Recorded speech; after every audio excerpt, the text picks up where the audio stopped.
Bonjour à tous, bienvenue à ce webinaire organisé par Kirus autour de ClickSense. Je suis Julien Saint-Maxent, donc je suis expert Click. Je serai accompagné pour cette présentation de Régis Charignon.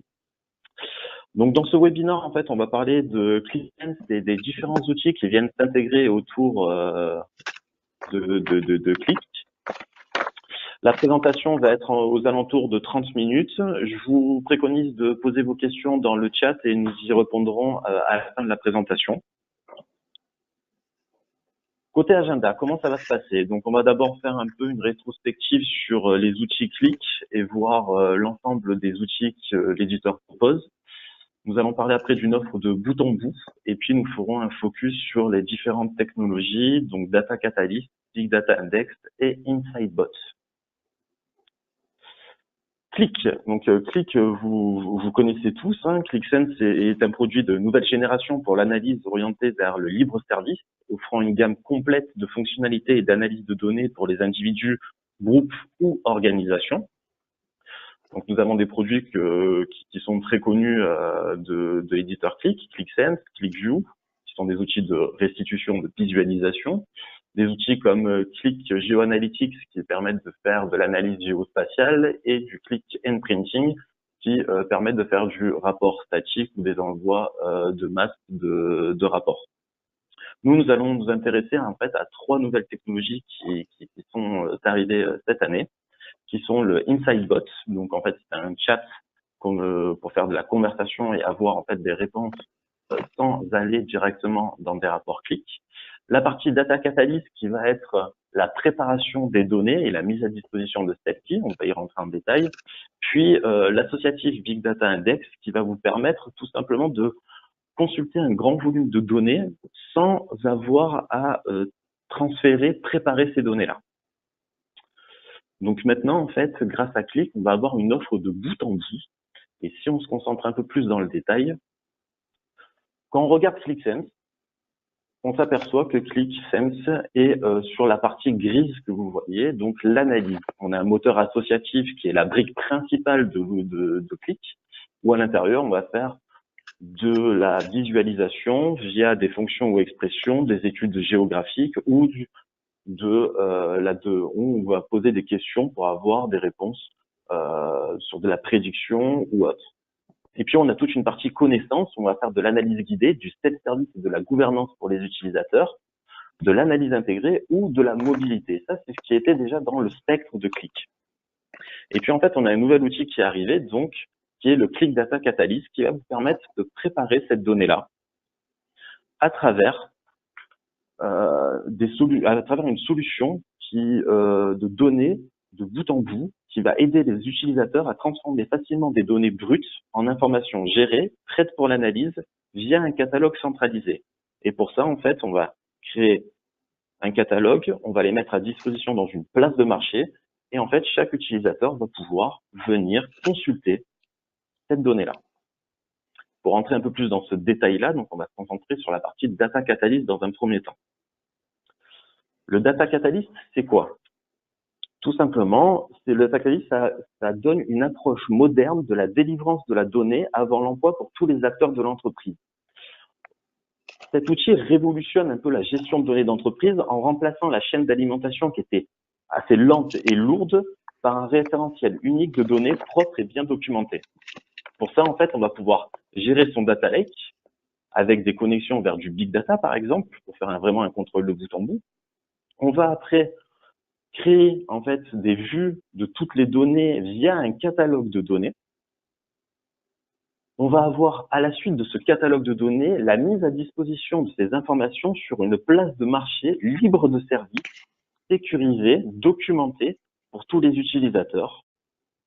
Et en fait, tout cet ensemble-là va permettre de donner une solution d'entreprise automatisée, sécurisée, scalable et ouverte à l'ensemble des personnes qui ont accès à cela. Si on rentre un peu plus dans le détail du Data Catalyst, on va avoir une solution qui va être dans un premier temps qui est d'embarquer les données. Donc, on va pouvoir embarquer les données via des grandes variétés de connexions, surtout on peut voir qu'il y a du Hadoop, du Big Data, du Hive. Le but est d'intégrer les données de systèmes sources dans un lac de données d'entreprise bien organisé, documenté et sécurisé. de façon à ce que le produit Data Catalyst profile, valide tous les champs et enregistrements afin de documenter le contenu exact de la structure et la qualité de chaque source de données. On peut voir qu'il y a un profilage détaillé des données. On a plus de 47 règles de validation, des valeurs statistiques, des détections de données sensibles, notamment si on prend par exemple toute la partie RH. À la suite de ça, on va enrichir le catalogue. Donc, quand on dit enrichir le catalogue, c'est collecter des métadatas pour documenter chaque aspect de chaque source de données et chaque étape du processus de gestion des données. Ces métadatas forment un catalogue qui aide les utilisateurs à utiliser les données et les administrateurs à gérer l'environnement. Et ça permet également l'automatisation du processus de gestion des données à l'échelle du moteur de règles du Data Catalyst. On a une troisième partie qui va venir ensuite. Et une fois qu'on a enrichi ce catalogue, il faut bien préparer ces données-là. Donc, on va les préparer en les guidant tout au long du processus pour transformer les données à partir de données brutes issues de divers environnements. Et en fait, on va créer ce qu'on appelle les données gold standard qui sont nettoyées et conformes aux attentes de l'entreprise.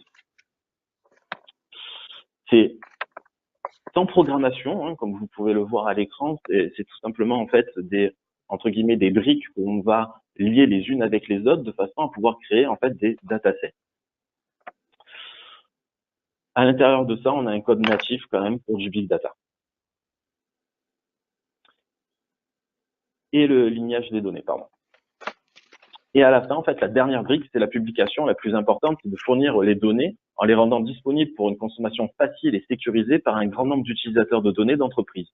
Quand on parle d'un grand nombre d'utilisateurs de données d'entreprise, ce sont les utilisateurs professionnels utilisant vraiment des outils BI qui sont habitués à cela, mais aussi aux utilisateurs métiers qui vont utiliser dans d'autres outils, par exemple l'outil qui est incontournable dans les entreprises, c'est Excel. Et du coup, on va pouvoir publier directement dans Excel aussi afin de faire des analyses. Pour la suite, je vais laisser la main à Régis qui va vous présenter en fait via une vidéo qui va la commenter comment fonctionne le Data Catalyst. Bonjour à tous. Bonjour à tous. Donc là, on va plutôt se faire un focus sur la partie shopping et publication. Néanmoins, vous avez une présentation de la plateforme. Ici, on retrouve l'ensemble des entités qui sont présentes sur la plateforme, tout ce qui va être entité de données. Donc là, on voit qu'on en a un certain nombre. Il y a une gouvernance qui est mise en place, bien entendu, pour qu'on puisse voir uniquement qu'une partie des données. Donc ça, c'est assez important. Comme on peut le voir, on a quand même beaucoup de choses. Donc il va falloir qu'on puisse nous s'y retrouver. Donc pour ce faire, on va avoir un certain nombre de filtres qui vont nous permettre de pouvoir filtrer les données pour que je puisse retrouver l'ensemble des informations qui m'intéressent. Par exemple, moi je suis peut-être sur des données de vente et donc je vais avoir envie de pouvoir retrouver ces informations-là.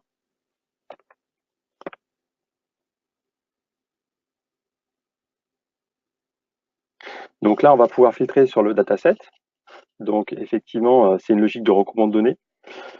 Donc si mon data lake, par exemple, j'ai géré un data mart vente, ben, je vais pouvoir retrouver ces informations qui sont autour de ces informations-là et pouvoir retrouver l'ensemble des référentiels, toutes les dimensions qui vont être liées à ma table de fait. Donc ça va être une dimension client, une dimension produit, fournisseur, etc. Et donc ça va me permettre d'avoir un accès rapide aux informations. Je vais pouvoir aussi également m'appuyer sur les métadonnées qui ont été renseignées par les différents acteurs qui sont intervenus dans la qualification, le nettoyage ou la préparation des données. Donc, on voit là un certain nombre de tags liés au CRM, liés à la finance, et donc je vais pouvoir trouver toutes les données liées à ça. Je peux aussi, si je suis un acteur qui connaît plutôt bien les sources de données, m'appuyer sur la notion de source de données.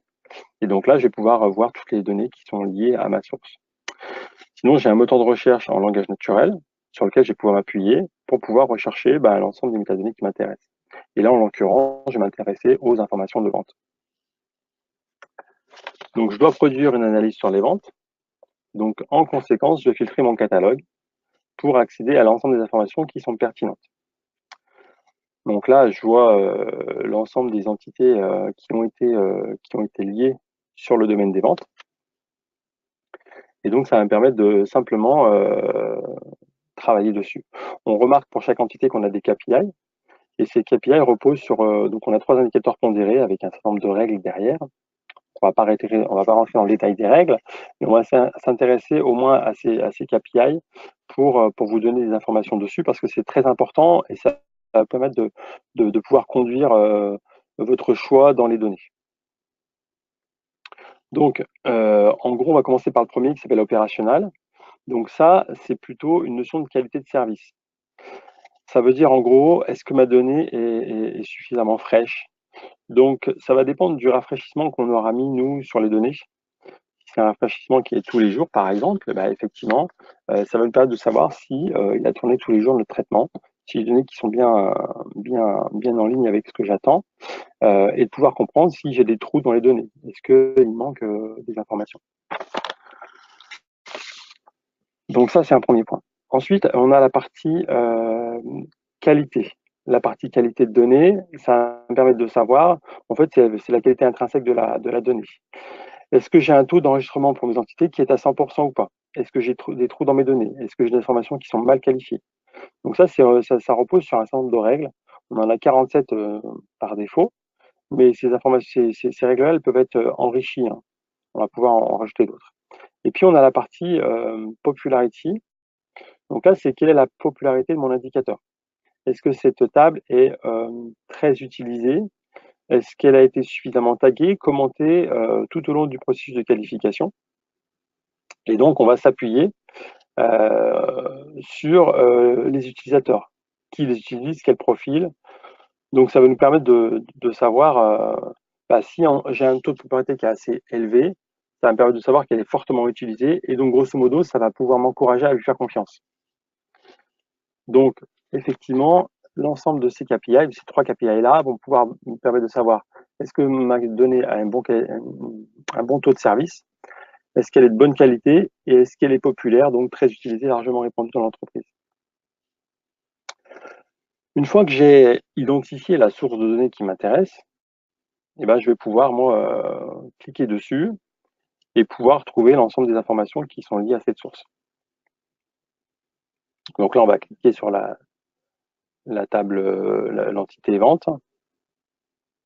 Donc bien sûr, pour chacune des informations, j'ai une infobulle qui me donne un certain nombre d'informations.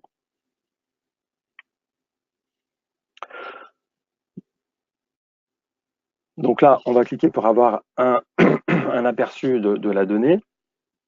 Et donc, ça me permet de savoir, en zoomant, quelles sont les différentes métadonnées présentes dans cette entité, d'où vient cette information, qui en est le propriétaire. Je vois qu'elle a été taguée. Donc, elle a été taguée sur le domaine des ventes, les données viennent du CRM.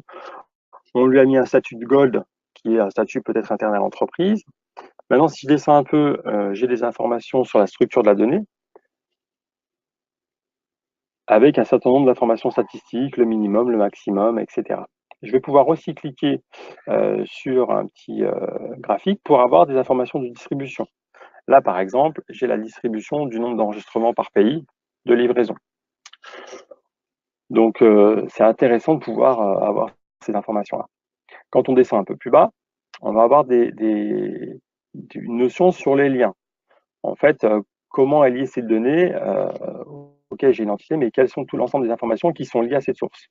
Donc là, on va pouvoir avoir des référentiels par rapport à des clés primaires, des clés étrangères, des associations qui auraient été définies.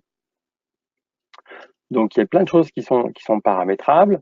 Là, on voit par exemple que la table de vente, en fait, c'est une table qui est dérivée de la table commande et de la table détail. D'accord? Parce qu'on voit qu'il y a des notions de parents. Donc, on a un certain nombre d'informations qui sont intéressantes. Donc là, on va pouvoir ensuite, donc toutes ces informations sur le linéage de la donnée et puis les liens entre les différentes tables, effectivement, ça peut être aussi paramétré, alimenté de manière massive, hein, parce que soit les informations sont stockées dans une base de données Excel, de données relationnelles, soit dans un fichier Excel qu'on aurait pu importer pour pouvoir définir l'ensemble de ces relations. Alors là, on va pas rentrer dans toutes les fonctionnalités de Data Catalyst parce que c'est une plateforme qui est assez large, mais on voit l'essentiel. Maintenant, je sélectionne des entités, d'accord, et je vais pouvoir, moi, les ajouter à mon panier. Donc, c'est là où on parle vraiment d'expérience de shopping et de publication, hein, parce qu'on va prendre ces informations-là, les ajouter à notre panier. Et là, donc, je bascule dans mon panier et je vois l'ensemble des entités que j'ai utilisées. Sur ces informations-là, je peux faire des actions. Donc, je peux avoir des actions pour explorer la donnée. Ça va me permettre de pouvoir regarder le jeu de données, soit un sous-ensemble, pour pouvoir faire des filtres ou me focaliser sur des données de mauvaise qualité, par exemple. D'accord? Donc, l'exploration, elle est intéressante pour moi, mais après, ça dépend du profil de la personne, de l'utilisateur. Si l'utilisateur est data architecte, par exemple, il aura plutôt envie d'explorer pour apprendre les données. J'ai aussi une fonction de préparation. Je peux créer un dataset ou enrichir un dataset existant. Donc ça, c'est assez intéressant pour pouvoir créer d'autres informations. On va pouvoir aussi publier ces informations. Ça veut dire quoi? Ça veut dire programmer un flux de données qui va potentiellement envoyer l'information vers un data warehouse, vers un ERP ou vers un cloud qui peut être à d'autres usages métiers, par exemple. Donc ça, on va pouvoir aussi envoyer l'information dans d'autres systèmes une fois qu'on l'aura, nous, exploré, préparé, nettoyé pour pouvoir la republier. Donc on voit bien que l'utilisateur aura cette capacité à pouvoir travailler la donnée qui a déjà été référencée. Et puis on va pouvoir aussi surtout l'envoyer vers Qlik. Donc on peut actionner nous notre solution analytique. Donc là, mes sélections, je les envoie directement dans Qlik. Automatiquement, ça m'ouvre une application où derrière, j'aurai eu mes jointures qui auront été réalisées de manière associative par rapport à l'ensemble des relations qui ont été définies. Et là, je me retrouve avec mon module Insight Advisor qui va me proposer un certain nombre de graphiques. Et donc, très, très facilement, j'ai récupéré mes informations dans Qlik Data Catalyst. Elles se sont liées automatiquement dans mon application QlikSense et je vais pouvoir, moi, très rapidement faire l'application dont j'ai besoin et ajouter l'ensemble des graphes à mon application. Donc voilà un petit peu cette partie. Alors on a vu que quelques fonctionnalités, hein, mais voilà comment va fonctionner Qlik Data Catalyst dans l'aspect navigation dans l'interface, récupération de données qui m'intéressent, choix des tables et publication dans une application QlikSense. Voilà, j'en ai fini pour l'explication de cette démonstration. Je vais passer la parole à Julien. Merci. Du coup, donc on a vu la partie Data Catalyst. Maintenant, on va voir la partie Big Data Index. Le Big Data Index, c'est quoi? Si je devais vous donner juste une définition ou quelques phrases sur le titre, c'est l'indice Qlik Associative Big Data Index. Ça prend en charge une expérience d'analyse associative au-dessus des sources de données de données volumineuses, pardon, tout en laissant les données là où elles se trouvent. C'est-à-dire qu'actuellement, lorsqu'on utilise Qlik, on est obligé de les transformer, de passer par un data warehouse, puis après de les intégrer en in-memory dans Qlik pour utiliser le moteur associatif. Le moteur associatif, pour petit rappel, c'est que toutes les données sont prises en compte. Le calcul fluide et rapide après chaque clic. C'est indexé et optimisé. Par contre, c'est accessible en mémoire pour l'utilisateur. La différence qu'il y a donc avec l'associatif Big Data Index, c'est qu'on va retrouver les mêmes choses, toutes les données, le calcul fluide, rapide de chaque clic, c'est indexé et optimisé. On va aller directement dans le data lake pour aller regarder cette donnée-là. Et du coup, en fait, on n'a pas cette perte de temps volumineuse qui peut être de transférer cette donnée-là pour aller l'analyser. Si on regarde un peu plus en détail, le but est vraiment d'éliminer les étapes fastidieuses, coûteuses en transfert de données, de pouvoir laisser à l'utilisateur la possibilité de regarder ce qu'il a envie directement en source et de coordonner, rationaliser les activités, c'est-à-dire de pouvoir dans un même et seul endroit pouvoir analyser profiter de cette donnée de façon à prendre des décisions ou autres.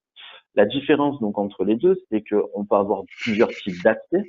On a un type d'accès qui va être avec, sur la partie de droite, un accès type au big data, qui est classique, c'est-à-dire que on va faire notre requête, on va l'envoyer dans le data warehouse et puis Qlik va venir lire. Avec l'outil Big Data Index, on va utiliser un langage qui est du QSL, pardon, et en fait, c'est le moteur Qlik va directement interroger la source et tout en gardant toute la puissance que l'outil Qlik met à disposition. Donc ça, c'est pour la partie Qlik Big Data Index. Si vous avez des questions, n'hésitez pas à les mettre dans le chat de façon à ce qu'on puisse y répondre après. Le dernier outil qu'on va voir est un outil qui va transformer, on va dire, le langage des utilisateurs avec l'API classique. C'est le InsightBot. Le InsightBot, anciennement CrunchBot, ça a été racheté par Qlik. Qu'est-ce que ça fait? En fait, c'est tout simplement un chat que vous pouvez mettre soit dans QlikSense, soit dans d'autres outils, par exemple Skype. Et où à l'intérieur, on va poser des questions et en fait, on va nous répondre via des analyses. Donc, je vais poser une question et on va me répondre quel est mon chiffre d'affaires. Je vais poser la question quel est mon chiffre d'affaires. On va me dire le chiffre d'affaires c'est tant. Donc, on va avoir une narration autour de ça. On peut lui demander de faire des prévisions. On peut lui demander aussi de nous contacter pour avoir une alerte. Exemple, lorsque mon chiffre d'affaires a dépassé les 500 000 euros, préviens-moi. On peut faire du partage via de l'email. Le petit plus qui est très sympa, mais c'est plutôt côté US où c'est très la mode en ce moment sur ça, c'est de l'intégration avec Alexa en fait, donc on peut directement discuter à haute voix et donc pouvoir avoir des chiffres très rapidement juste en discutant et avec le bot. Et le tout en fait, c'est qu'à chaque fois que vous allez poser des questions, à chaque fois que vous allez vouloir faire de l'analyse, en fait, l'outil va apprendre de vous et donc va vous proposer de plus en plus d'analyses qui vont être en corrélation avec vos demandes et vos utilisations de tous les jours. C'est ce qu'on appelle aussi de l'analyse conversationnelle, pardon. Donc, ça se présente comme ça. Vous aurez une petite démo encore de la part de Régis juste après. Ça se présente en fait sous la forme vraiment d'un chat, hein, comme ce qui se fait habituellement, où à l'intérieur, en fait, on va dialoguer de façon à avoir des réponses au quoi, pourquoi et où aller ensuite. Le but étant d'offrir aux utilisateurs la possibilité très rapidement, sans aller dans QlikSense par exemple, d'avoir la réponse à une question. Je veux savoir combien j'ai vendu cette année. On va me donner mon chiffre. On va me proposer, si j'ai eu l'habitude de poser cette question, d'autres informations, par exemple la marge par-dessus. Et en plus de ça, il va pouvoir nous mettre à disposition un graphique pour nous montrer l'évolution, par exemple, de notre chiffre d'affaires sur l'année. Ce graphique-là n'est pas forcément créé dans un rapport de Qlik. Il va le créer automatiquement s'il pense que c'est la meilleure solution pour vous. Donc, du coup, c'est construit sur un framework API ouvert et le moteur associatif de Qlik. C'est disponible dans QlikSense directement ou, comme je vous l'ai dit, via d'autres outils de messagerie ou de collaboration. Le but étant de toucher le plus d'utilisateurs avec des moyens rapides et faciles de prendre des décisions. Je vais redonner la main à Régis sur le commentaire de... Ouais, je pense que le commentaire que la vidéo va parler d'elle-même. Il y a beaucoup déjà de commentaires qui passent par-dessus. Voilà, donc juste avant de la lancer, c'est des éléments de R&D. Donc tout n'est pas encore sorti. C'est juste l'information pour vous dire où va Qlik par rapport à l'ensemble des développements, sauf sur la partie Qlik Data Analyst où là le produit est vraiment existant et sur la price list et on peut déjà nous vous le présenter et avancer sur ces sujets-là. Sur la partie CrunchBot, j'y mettrai plus encore quelques réserves, mais la vidéo que vous allez voir représente grosso modo ce que ça pourrait donner à terme, en tout cas. Je te laisse l'envoyer.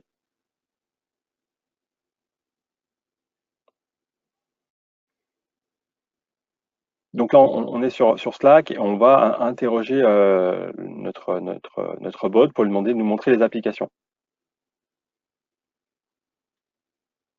Donc là, il nous présente l'ensemble des KPI les plus importants de l'application. Et puis, on l'interroge tout en langage naturel. Hein. Et puis, il y a une vraie conversation qui s'établit avec lui,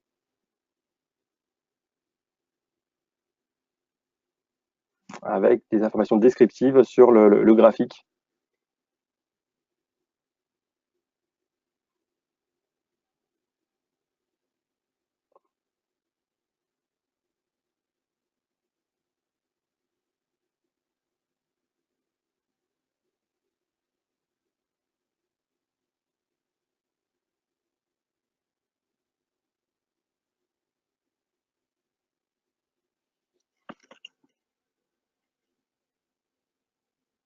Donc voilà, donc il a connaissance du contexte et à chaque fois, il va nous répondre, soit nous présenter le KPI, soit une descriptive de graphique, soit un graphique qui correspond à notre demande.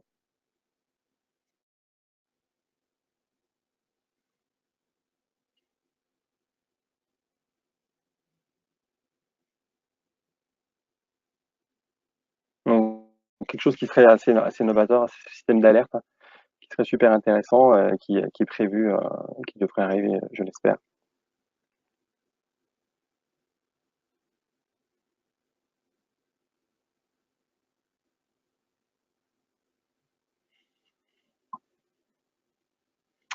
Voilà pour la présentation de InsightBot.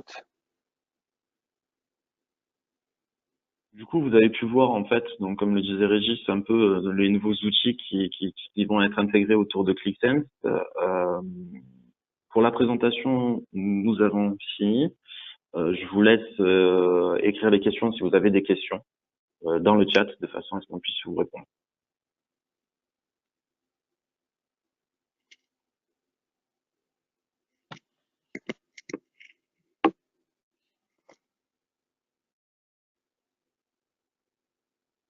Pas de questions apparemment.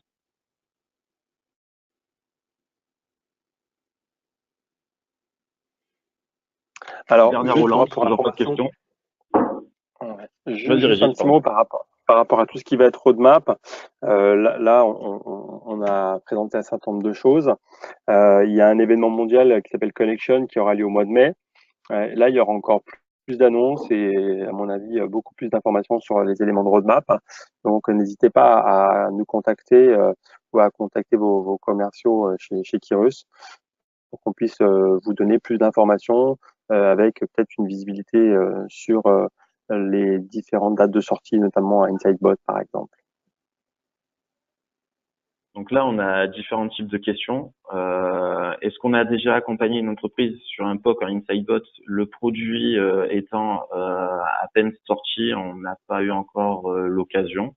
On a parlé beaucoup avec l'éditeur. Du coup, pour le moment, il me semble pas, à ma connaissance, en tout cas, Régis. Non, on est encore dans un stade de R&D. Néanmoins, s'il y a un sujet qui est très important chez vous, n'hésitez pas à nous en faire part. On remontera ces informations à l'équipe avant-vente de Click France et on mettra tout ce qu'on peut mettre en œuvre pour pouvoir avancer si vraiment c'est un sujet très prioritaire chez vous. Ensuite, on a une question aussi, même question sur Big Insight. C'est pareil. Comment est commercialisé le Data Catalyst? Régis, je te laisse parler sur ce sujet-là. Alors, la partie Click Data Catalyst est tarifée au volume de données. Donc, sur la dernière price list du mois de février, on a eu un certain nombre d'éléments. Je vous avouerai que je la maîtrise pas forcément encore très bien, mais n'hésitez pas à nous questionner parce que tout va dépendre aussi de votre cas d'usage. Donc, il y a une grosse partie qui va être liée au volume de données, hein, clairement. Donc, on aura des paliers en fonction du nombre de terabytes qu'on va vouloir utiliser et stocker. Donc, voilà, c'est plutôt un sizing qui va être lié, je dirais, au volume, avec bien sûr un minimum de départ sur la volumétrie.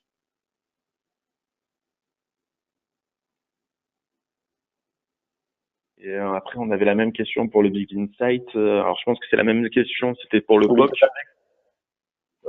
Ouais, le Big Data, le Big Insight. Oui, le Big Data Index. Je pense que c'est la même question pour le POC Inside Bot. Comme disait Régis, on est toujours Alors, en Big Data R&D. Lake, c'est pareil. C'est pareil. On a un prix pour un cluster et ensuite on va avoir une tarification par rapport au volume avec différents paliers.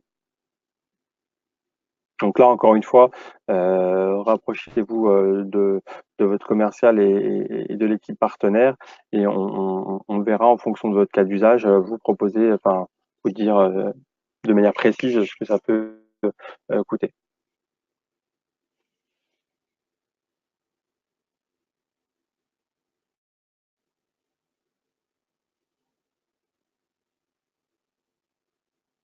Il y a d'autres questions, Julien? Ouais, il y a une autre question. C'est concernant le Click Big Data Associative Index. Cela fonctionne sur sur des data lakes de Click dans le cloud. Pas que. Pas que. Ça peut aussi fonctionner sur votre on-premise. Donc, ça dépend vraiment de votre architecture. Donc aujourd'hui, l'offre, elle est pas forcément que sur une offre Cloud Click.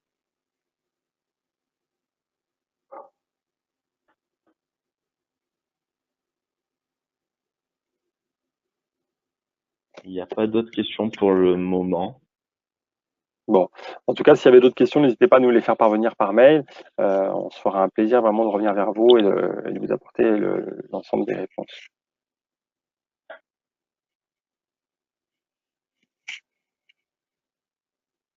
Vu qu'il n'y a plus de questions, sur ce, on vous souhaite une très bonne journée. Merci d'avoir participé et n'hésitez pas à nous contacter si vous avez besoin de plus d'informations.